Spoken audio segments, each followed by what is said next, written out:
Limitation of financial accounting. प्यारे बच्चों, आपको बता दूं कि लिमिटेशन खाली फाइनेंशियल अकाउंटिंग में नहीं होता, हर एक सब्जेक्ट में लिमिटेशन होता है। अब लिमिटेशन क्या है?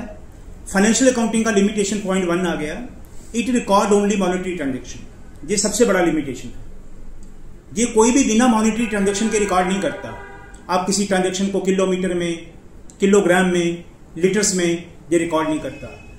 ये सिर्फ और सिर्फ मनी को रिकॉर्ड करता। This is limitation point 1। Limitation point 2, ये क्वालिटेटिव कैरेक्टरिस्टिक्स को रिकॉर्ड नहीं करता। आप कितने ईमानदार हैं, कितने एफिशिएंट हैं, कितने खूबसूरत हैं या कितने बदसूरत हैं, उसको भी रिकॉर्ड नहीं करता। या कंपनी के फेवर में हैं या कंपनी के खिलाफ हैं, उसको भी नहीं करता। क्वालिटेटिव किसी एस्पेक्ट को ये रिकॉर्ड नहीं करता। नंबर 2। नंबर 3 आ गया विंडो ड्रेसिंग। अकाउंटिंग में विंडो ड्रेसिंग होता है, यानी कि फिगरें टेम्पर हो जाती है। उसके कहने का मतलब यह है, अगर किसी बिजनेस को अपने फेवर में रिजल्ट लाने हो तो फिगरों को बढ़ा चढ़ा के, जिन फिगरों को प्रॉफिट के लिए बढ़ाना हो तो वो बढ़ा देता है, अगर प्रॉफिट को कम करके टैक्स को बचाना हो फिगरों को कम कर देता है।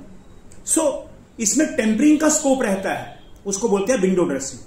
तीसरा, नंबर 4 होता है हिस्टोरिकल कॉस्ट प्रिंसिपल। अकाउंट्स में कोई भी ट्रांजैक्शन जो रिकॉर्ड होती है वो हिस्टोरिकल कॉस्ट का मतलब हो गया, जिस प्राइस पे आपने किसी चीज को, फिक्स सेट को खरीदा, उसी प्राइस पे वो रिकॉर्ड होगा और हर साल वही प्राइस डेप्रिशिएट को माइनस करके आगे आगे जाती जाएगी। आपने बिल्डिंग को खरीदा 50 लाख, उसका डेप्रिसिएशन लेस हो गया, उसकी वैल्यू कैरी फॉरवर्ड अगले साल होगी। फिर डेप्रिसिएशन लेस हो गया, फिर उसकी वैल्यू कैरी फॉरवर्ड अगले साल होगी। अकाउंट ये परवाह नहीं करता कि उसका मार्केट वैल्यू उसकी बुक वैल्यू से कम है या ज्यादा है। इसका मतलब हिस्टोरिकल कॉस्ट प्रिंसिपल से वो मार्केट वैल्यू से कंपैरिजन नहीं करता और इसी चीज को लेके वो डिसएडवांटेज मानता है।